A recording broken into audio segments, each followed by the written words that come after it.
Hello, and welcome to the Pandemic Diary 2020. I'm your host, Joan Achong, and with me, my co-host today is Emily Blake. Hello and welcome, Emily. Morning, Joan. Good morning.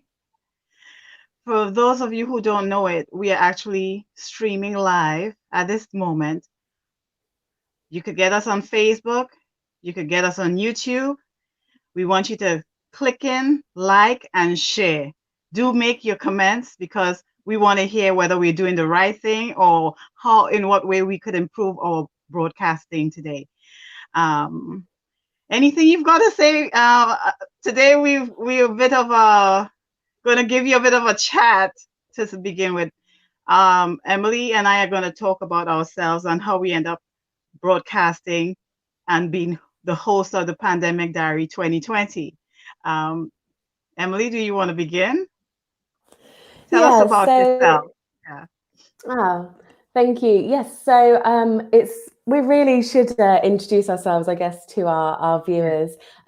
Obviously, we interview amazing guests, but maybe it would help if you know a little bit about who we are as well. Mm. So, my name is Emily Blake. I live in Norfolk, which is the east of England, and I'm surrounded by lots of countryside. But actually, the town where I live is very well connected, which means I can get to London really quickly. And I'm able to work there and work here as well. So I am quite used to uncertainty in what I do. I'm quite used to having to be flexible, having to just pop on the train at the drop of a hat, because I do lots of different work. So a lot of my jobs will be sort of as and when. So I'm able to work about 5 different jobs. I work as a supply Wow. teacher. Yeah. Mm-hmm. I You're a do teacher. supply in schools. Okay. Yes, yeah. I do some workshops in schools as well. And then I work as a singer, model, and presenter. And obviously, all of that, you can't necessarily have a plan for every day 9 to 5. So it's when I get a call, with the teaching, or if I happen to be pre-booked. So a lot of people are transitioning from a solid week to week, month to month schedule to suddenly being put in this situation with COVID where that's gone out the window. Whereas for me, my lifestyle, it can you see what I mean? It's kind of like a little bit all over the place anyway. So I haven't had to adapt too much in that sense, mentally, because I'm quite used to it. Um, so that has made it slightly easier. But yeah, in terms of work, that's what I do. Presenting is the main thing and has always been the main thing that I've wanted to do. So the ambition is to be presenting on television. That's what I've been working towards ever since I was little. I've just loved it. And I'd make Okay. my own little documentaries and things. And, I had my first little camera was one of those little mini cams with the little flip out side. And I just love it. And I always have, I'm obsessed with the media and film and TV. Aside from that, hobbies, I do singing and acting as well. So this time last year, I would have just finished a production of Spamalot, which is a hilarious show. It's been on the West End and Broadway, and it's a really over the top, funny, just non-stop laughter type of show. And I was the main female lead in that. And my entrances to stage were over the top, hallelujah chorus. I arrived on a giant shell, just pushed onto the stage, and that type of thing. So life this time last year was very different to now, definitely. Yes, the COVID has changed things for all of us. But can I ask you something? How long have you been presenting for? How much years in general? So I got straight into it professionally when I left university in 2012. And what I Mm-hmm. did, I just put myself out there and approached events. So the first thing I did was I approached someone who was holding a beauty pageant. And I said, Mm-hmm. "Hi, my name is Emily. I'm a trained professional presenter. Just wondered if you had an events host yet for your upcoming pageant." And then I actually met with the pageant director, and we had Mm-hmm. a chat in a coffee shop, and just that was the audition, was just a nice little chat. And Did she you get the job? yes, I did, yeah. Great. Her name was Yasmin, and she liked what I had to offer, and we just went for it. Mm-hmm. Now, a sneaky confession: I hadn't Okay. hosted a show before. Uh-huh. I had not hosted an event in my life. I'd just practiced a lot. Obviously, I'd gone through all my training at university. Um, but because of how I conducted myself and the confidence that I brought and showed, and I gave her the security that her show was going to be looked after. And it was a huge success. I loved it, and I just got the bug for it. And then I ended up entering a beauty pageant myself Yeah. very soon after, because I thought, all these dresses, Okay. this looks fun. Uh-huh. And then I won this pageant, and one of the prizes was to be a presenter for the following year. So I had my Wow. eye on the prize, and I thought, I want to present this one as well. And I've been presenting Miss British Beauty Curve ever since that, in 2014. So that's given me something every year. Mm-hmm. I'm the official host of that show, that pageant, and Miss International Curve as well, which is their sister pageant, which Yes. looks at representing countries, all over the world. So Mm-hmm. it's been such a journey, and I never thought that I never imagined the beauty pageant side of things, helping me forward my presenting career. But that's the way it goes, and sometimes we don't always see which path we're going to take. But This is I very know, yeah, and I know in my heart, and I always have felt that no matter what path you go on, no matter the diversions, if you know where you want to go, you will get there. That is set, and you are going to get there. that is so true. Um, it's like myself. There's so many different turns in life. Sometimes you really want to just do one specific thing. Well, with me, I'm Joan Achong. Since I was a child, my entire family was musical. So we all sang, and the boys played the musical instruments. I grew up in Trinidad and Tobago. I migrated to England in 1990 to do nursing. Now people say, Ah, nursing? What's she doing? Singing, presenting, etc., on this show today. But my journey took lots of different turns and twists. I happen to be a very oddball within my family. I love my siblings, they love me, but I was very different. I demanded more attention when I was a child. I always got into trouble. I was hyperactive and they didn't know what to do with me. The rest of them were more calm and quiet, and I was never calm and very bubbly. I got into a lot of trouble at school, being the person I was, but in 1990, I decided to leave Trinidad and Tobago and come to the UK to do nursing, to get away from the confines of how I was being brought up. And I wanted to be independent because I'd never been independent in my life. I was a young adult and I never worked a day in my life. I was at home. My parents looked after me. I didn't need anything. And so I had a very sheltered life. So I wanted to get into my own. The singing I did in church. So everything was gospel. When I came to England, I did my nurse training. And although I was enjoying that experience, I felt that something was really missing in my life. So I decided, you know what, this is not working for me. Um, I started doing different things. I tried all the music. A few labels wanted to sign me. Chrysalis was one of them at the time, but the production team I worked with, they fell through, so everything fell through. Then a few years later on, I would be approached by Sidestep Records. I was even approached by Uptown Records, who signed Mary J. Blige, So Free and all that lot. And things about to happen, and then it'll fall through. Mm. So I was getting a bit older, and I said to myself, nah, my life is not, I'm getting old. I passed myself by dating the music, entertainment world. So let me just go and do the normal thing. And I went, got myself married.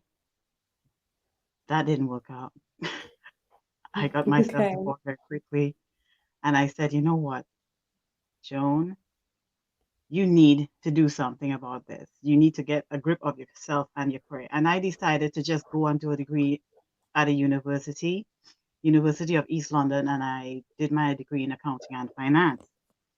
So that and all was not actually something that was putting me on the track for my life as a singer songwriter or entertainer or anything like that.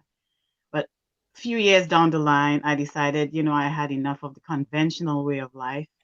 And I decided to, really make a conscious effort in the last few years. And I said, I'm going to go back and do my singing. That's the only thing I was ever happy doing was the singing. I tried conventional things. That didn't work for me, even though I was academically sound. But those things never sort of like, what I mean? It never clicked. It never clicked. And I was just being driven back into the path of the entertainment world. I did some singles, produced some songs, wrote some songs, and things started to take off from there.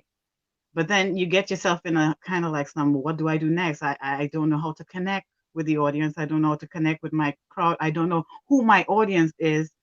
And you still have doubts within yourself. But with the dawning of 2019, I did my first show, the producer of this show, The Pandemic Diary. I'm going to mention your name, Moinul, Hossain, Mukul. Moinul pulled myself and Emily together. Um, he pulled me in and said, Joan, you're a good talker. The camera likes you. You're very animated. You just need to be a bit groomed. And I am still going through my training process. So even though you may be younger than me, I'm a junior to you in the presenting game. I just have No, no, my no. personality and my life experience that I bring into the show and the different takes of life experience I bring into the show.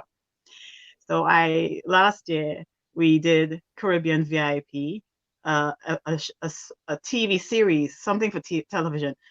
Monu had Mhm. the idea of let's do it YouTube. I said, I'm going to do this the right way, or else I'm not going to do it at all. So we decided, okay. He said, Joan, okay, I'll facilitate, and I am so grateful for Monu. He's like my brother. His wife did a very good job on him. I have to commend her. He's such a wonderful, balanced man.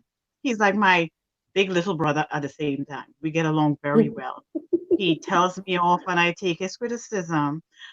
I infuriate him, and he understands and he tries to curb me, but I'm a bit stubborn and stuck in my ways. Can't help myself, and I'm working with my limitations. So Monul and I came together and we decided upon Caribbean VIP. I got the guests, interviewed them for television. Now, what has happened now? I'm going back into the topic of COVID-19. We all know we're facing the COVID-19 pandemic. It's a worldwide event.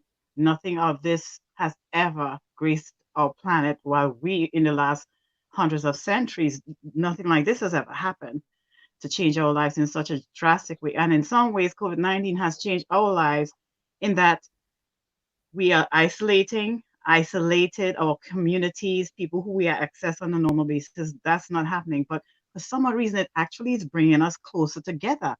We are actually Mm, talking more. We're interacting mm. more. Look, you and I know each other for a few years on social media because I have been one of the mentors for the Miss World, Miss UK Miss World, and Miss Ireland and Miss Wales Miss World. And two of us came across each other because of the beauty pageant aspect.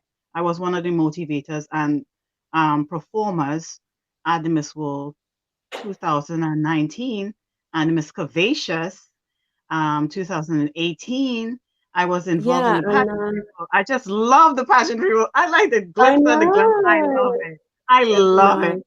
and how Miss people present Curvaceous themselves. was yeah, Miss Curvaceous. I hosted their first ever event. Yes, you Miss did. You did. Curvaceous. I knew about Yeah. that. I said, "Oh, right." And this is how we could tell because you hosted Miss Curvaceous and I prepared the Miss Curvaceous a few years after you hosted it. I said, "Oh, we have Miss Curvaceous in common. Let me like her. Yeah. She used to be a cool chick." And then again, I'm a woman of curve as well. So I'm like, okay, we have that in common. But coming Yeah. back to COVID-19, what had actually happened? We had Caribbean VIP waiting to go onto television and to promote it worldwide. The objective is to promote it worldwide on the television social media platform. And COVID-19 happened. I had to make a trip to the Caribbean to market the show and the idea to punters. I had punters lined up, television, radio, magazine interviews lined up, and I didn't get my money in time to book my ticket. So I was like, okay, I'll have to wait and postpone this. And then bam, COVID Mm, 19 struck. Trinidad and Tobago had just had its carnival. And I was saying, if people are safe to fly to carnival, okay, a little while after, I'll be able to go in afterwards. And that didn't happen. The airport was yeah. shut down. I couldn't make that trip anymore. And I was telling Manu how frustrated I was. I said, look at that. I've got all this stuff lined up. And Mm, bam, COVID-19 put a halt to it. But my spirit wasn't dampened, Emily. I hmm. decided to, okay, if I can't go there, I'm going to still have to market the show. I'm going to still keep myself relevant. But Yeah. then we had the lockdown, and the lockdown was really hard. I didn't expect the lockdown to be like this. You know, when you go to supermarkets, there's a, a mile long queue almost in some places. It's mirandering a mile long queue through the parking Yeah. lots. People are Yeah. lining up. They're telling us the government had imposed the stay at home, the strict hygiene policies of washing hands for 20 seconds, keeping yourself at least 2 meters away from the other person, really creating a big space. So in case of sneeze cough, people started wearing masks. And I was like, what Hmm. craziness is taking over the place? You couldn't go Yeah. out. I remember going out on my last um, date at the pub, and the following week, that pub was shut. I remember Yeah. going for my last walk in the park with someone that was close to me. And after a week, I couldn't stand next to the person. They have to be way there, and we walking, and they're almost, what was this? It's like if I'm talking to myself like a crazy lady. And like I was saying before, it has put a strain on our pockets because I would tell you flat, I had exhausted my finances promoting Caribbean VIP. So I ended up in a position where I was financially challenged. I am still Mm, financially challenged. And I was stuck like, oh my God, now I have to take the money that I have to buy food. I can't carry all that groceries. I'm not going in a taxi. Hell no. And you can't use a public bus. Hell no. The risk is too high. So I had to facilitate, call on the help of my friends, one of my girlfriends, one of my ex-boyfriends. And the two of them, I had to, and my cousin. I had to use the two of them, the three of them, sorry, uh, for their vehicle and their availability. So between the three, okay. they were the only three I trusted that were healthy, and they will take me to the grocery. I pile up the stuff. I said, oh my God, I missed something. I have to go to another grocery, get as much as I can, and then you still forgot something. And the things that I thought was the craziest things that could happen was all the sanitizers disappeared off the shelves, bath Mm, soaps disappeared off the shelves. You had to rake and scrape to find flour, flour, rice, pasta. You go into the yeah. supermarket, flour, rice, pasta, gone. Yeast, baking powder, gone. So I had to tell them, be vigilant. Everywhere you go, look for flour, rice, the staple goods. You had to look really hard for those goods and sanitizers and wipes and stuff like that.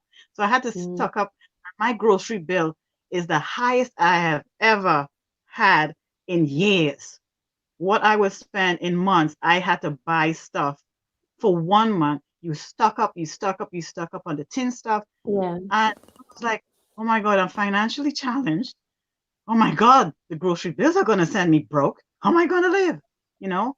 I had to Yeah. actually sign on and all of this kind of drama. I'm like, oh God, this is so depressing.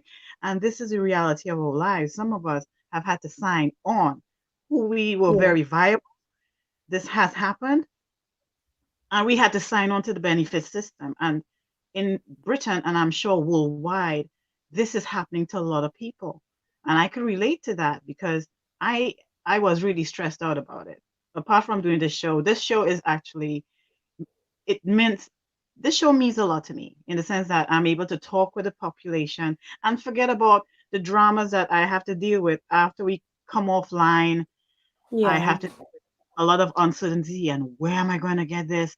My help. I was telling one of my friends, I said, all my help, the people who would help me out in a tight squeeze, they're not in the country. They're stuck, stranded in other countries around the world, can't get back into the UK because airports have been shut. And so I'm like, okay, okay. So the helping hands that were gonna help me, they can't help me. And then one Mm. of my friends, my ex-boyfriend, who used to take me to the grocery store, he winded up getting COVID-19. Right now, he is at home. Oh, really? He is, yes, he was at home and he's got a son and so on and so forth. Mm. He had to leave there and go and isolate himself at the workplace where he works because he owns a business. I helped him set it up and encourage him to set that up. And he actually self isolated in his office. The office has fridge, everything. It has so to stay away from the rest of his family. He has Mm. self isolated his business spaces, and people don't realize how dire and how crazy things have become very quickly in the lives of ordinary people in Britain, Absolutely.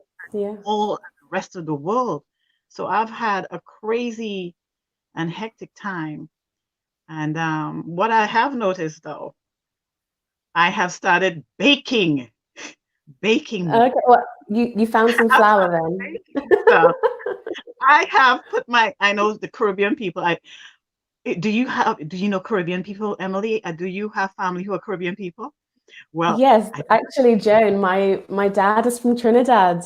oh wow! Therefore, Yes. do Yes, you yes, know yes. something called coconut bake? Coconut Is that bake. no, is that like the Coconut bread bake. You or grate the coconut, you put the flour, the yeast, you put the butter, the lard, sugar, salt, mix that baby up and bake that. like? Oh, mm. Well, you know what I mean? When I cook, when I started that coconut bake scenario, my cousin, she's coming to collect hers. I have to wrap that up. My ex-boyfriend comes, he collects his. And then I had a friend, the one who I was dating, he has to collect his own. So I started baking. I started baking and say, hey Ah. guys, I'm making a coconut bake. So what's with you? You never used to be making coconut bake like that.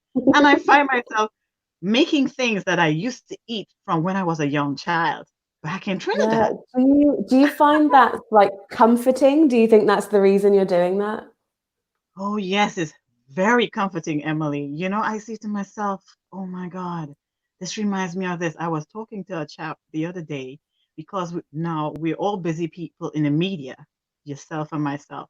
So we're already accessing media.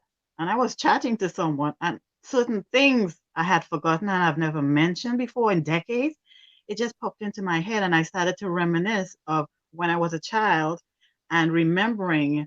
Um, I don't know if people are aware of it. In the 70s, there was the Black Power movement in the Caribbean.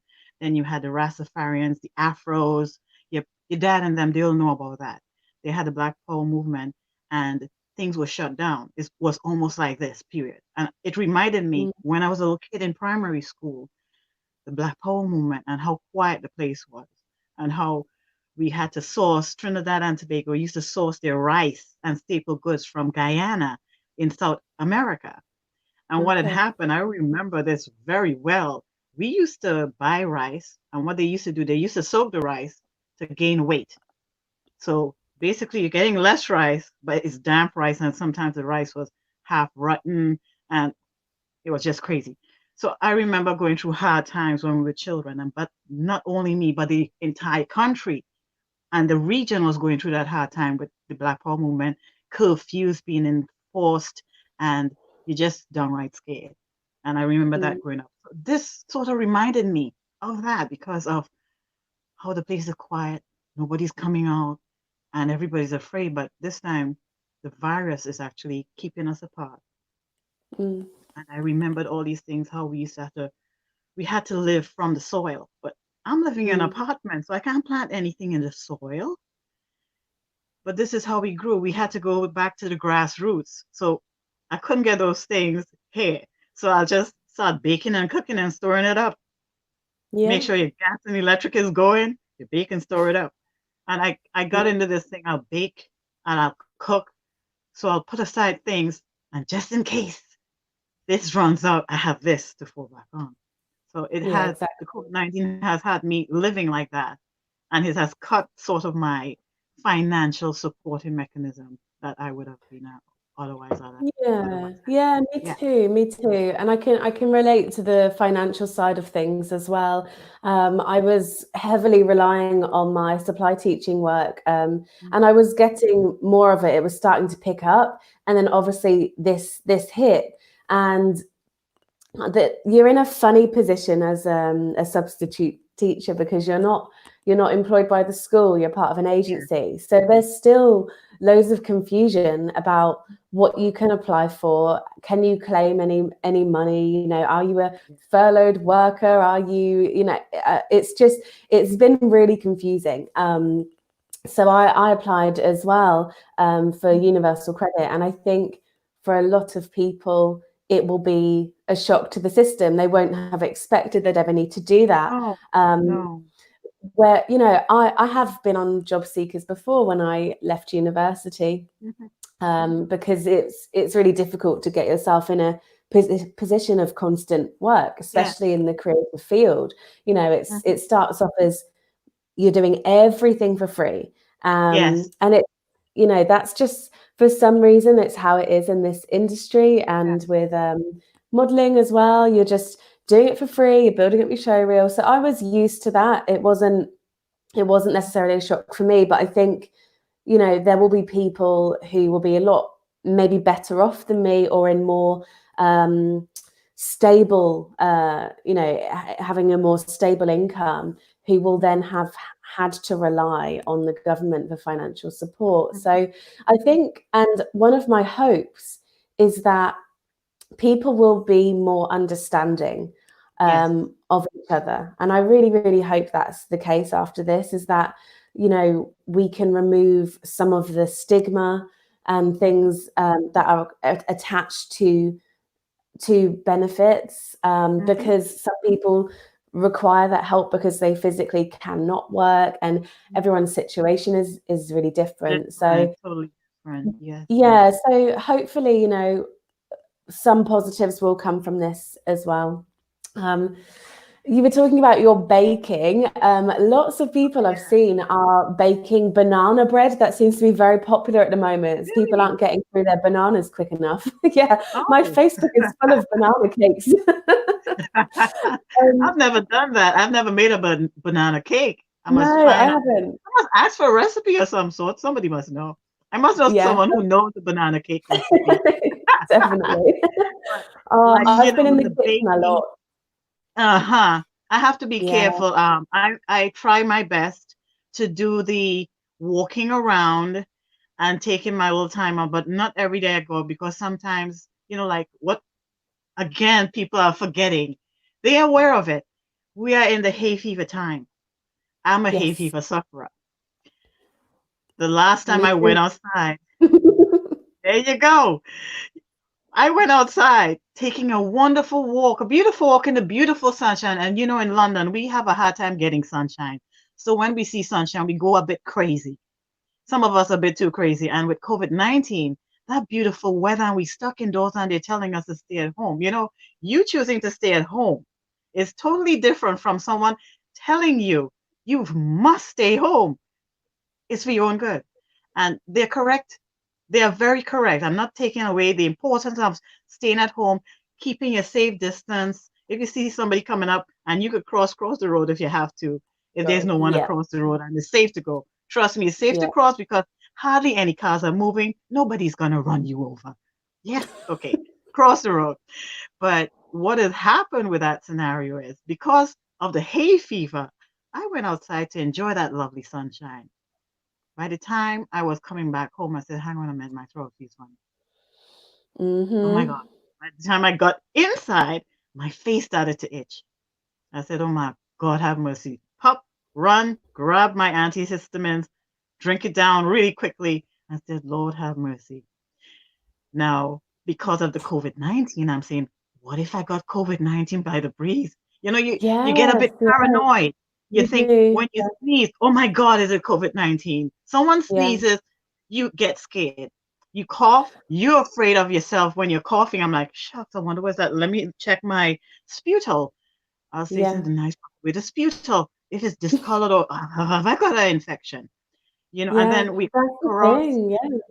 we're walking around, oh my God, on eggshells. And that's the only thing I really don't like about this COVID-19, the Mm-hmm. isolating scenario and having to walk on eggshells. It has you a bit Mm. paranoid, and you really must take the precautions. Folks, wash your hands. You blow your nose in the tissue. Please dispose of it carefully and wash your hands. Don't stick the tissue back in your pocket. I saw a few people do that, and I said, excuse me, in the bin, sanitize. If Yeah. you know, people just have certain practices, like they'll take their spit and wipe their child's eyes and stuff. Yes, Don't yes. do that. Don't do it. The It's child such doesn't have an the mechanism to cope. adjustment. It's just like, Yeah, be aware. It's your child, you love the child, you just gave birth, but come on, your saliva might kill your child, so don't do it. I've seen people do it. yeah, And yeah. I think you have it's a to big follow the shift, isn't it?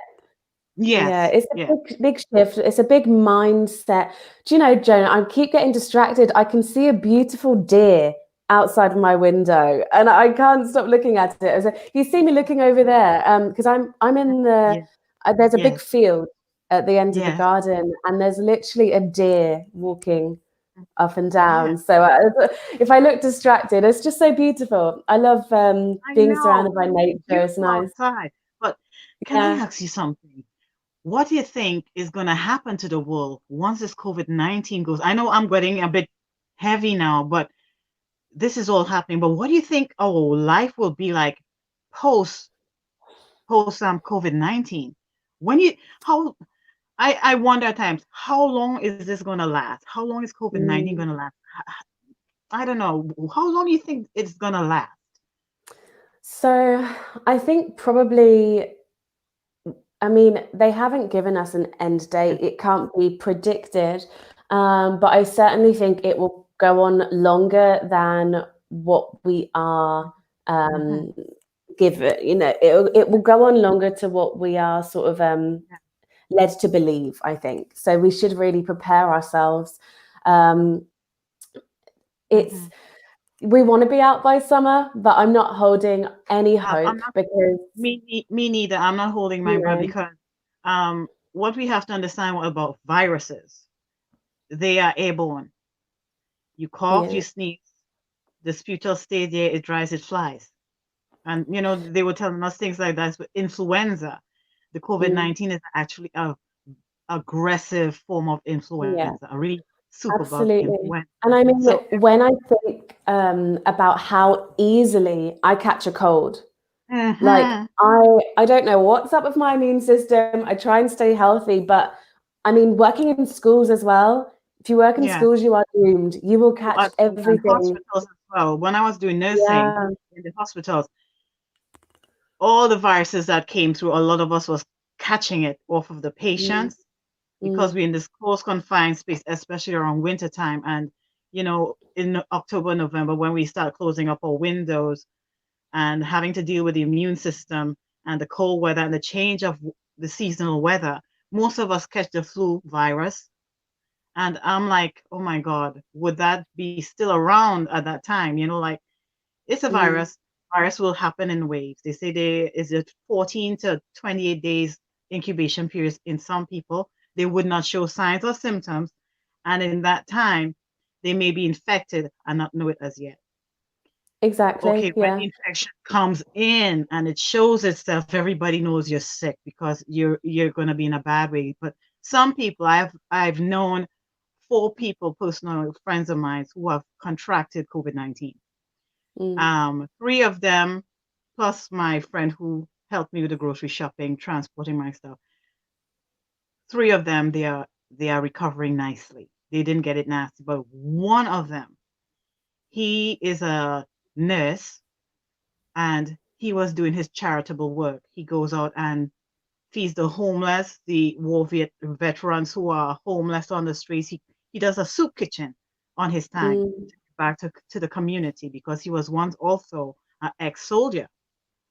So he helps his fellow brethren ex-soldiers in hardship times.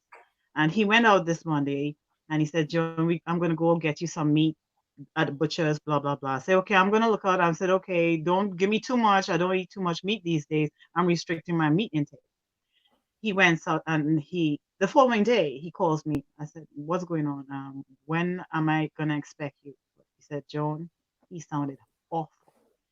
I said, what's going on? You don't sound too good. He said, I don't know. I'm not feeling too good. I said, you know what? You stay where you are. And if anything changes, let me know. So I started Mm. checking up on him, and he had the COVID-19 really bad. He could have hardly breathe. At one time, I was so scared. I kept calling, and he wouldn't answer the phone because he said, Joan, I just couldn't talk. I was that sick. I couldn't talk. I couldn't breathe. Yeah. He had to call the paramedics. They had to help him with his airways and give him a dose of strong antibiotics. But they left him at home. They said if it went worse, he would have to go to the hospital, call an ambulance and go to the hospital. But I was happy to say that I spoke to him on Saturday and he was sounding a lot better. But he couldn't argue and laugh with me. He didn't have the energy for that, but he said he Yeah. was actually on the road to recovery. So it was really scary for me. I was sitting down thinking, oh my God, I could lose my friend. And I've known him for years and years. You know, Mm. we have all ups and downs, like all good friendship. You break up, you make up. I'm not talking to you, but we always have each other's back. Anything happen, I have a spare key to his place. We could fall. Yeah. I still have a spare key. I could go find him. You know, and this is what we have to rely on each other a lot more. We have to look out for our friends and families, and this is what I found hard. Like I would love to visit him. I can't. He's not living far from me, but I can't visit him. And this is what the horrible truth of COVID-19 is. One of my girlfriends, she got it from uni. Her entire home, they're extended family. They're a Muslim family, and they live in an extended environment.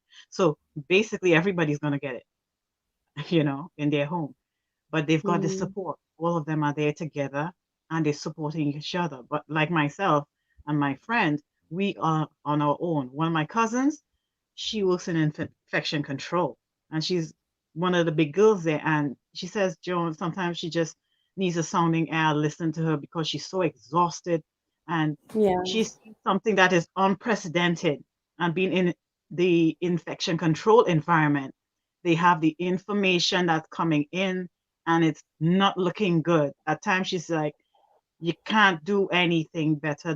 They're stretched to capacity, and this is as much as they can do in the environment of the nursing environment. Like I said, I came from that environment. So I know a lot of people in the nursing environment and the health environment. And what most of them were saying, they felt powerless. Their colleagues were dropping like flies as well. None of them, knock wood, I've not heard none of the colleagues passing away, but they got infected. And at one point in time, when it just came in and they were following the initial directives for the COVID-19 and the treatment of COVID-19, it changed. It kept changing. So they had to keep up to date. They were finding things, newer things happening. And people were thinking at the beginning, once you get COVID-19, you can't get it again.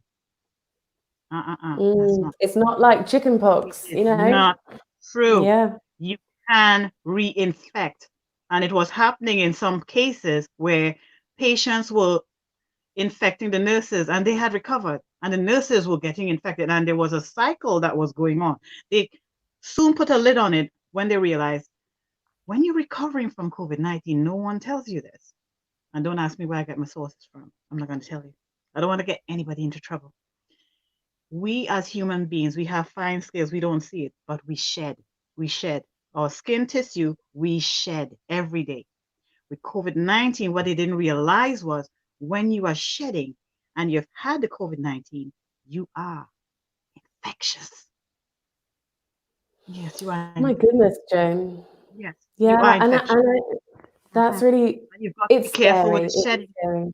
And this is what nobody's Yeah, talking about it. I know about it because I did nursing and I'm surrounded by nurses and health professionals.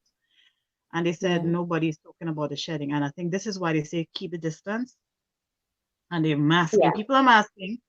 You you don't necessarily need to mask, but if it makes you feel better, do wear your mask. It'll block the sneezing and all kinds of stuff. But you've got to yeah, be careful about the person who is shedding. Their skin is shedding it, and you could get it yeah. I this think what way. makes it difficult as well is there's so much information out there, but Hmm. along with lots of information comes lots of misinformation. And it's Yes. really confusing to know exactly what to do, which rules to follow, which sources are Yes. reliable. Because There's it's lots changing all of, the time, Emily. The yeah, it's information is changing. it's Yeah, changing all the time yeah, rapidly. yeah. They don't know what they're It, dealing with, and then we are worse. Well, okay, okay, and then you get bits and pieces. But yeah. at the end And of the then day, I you've got to think be careful. with the overload of that, with not knowing exactly what to do, it can make you then feel even more isolated and you think, okay, I'm not gonna go out. I'm just gonna stay here and avoid everything. I've not been to the shop in about must be 3 weeks at least, if not a little bit more.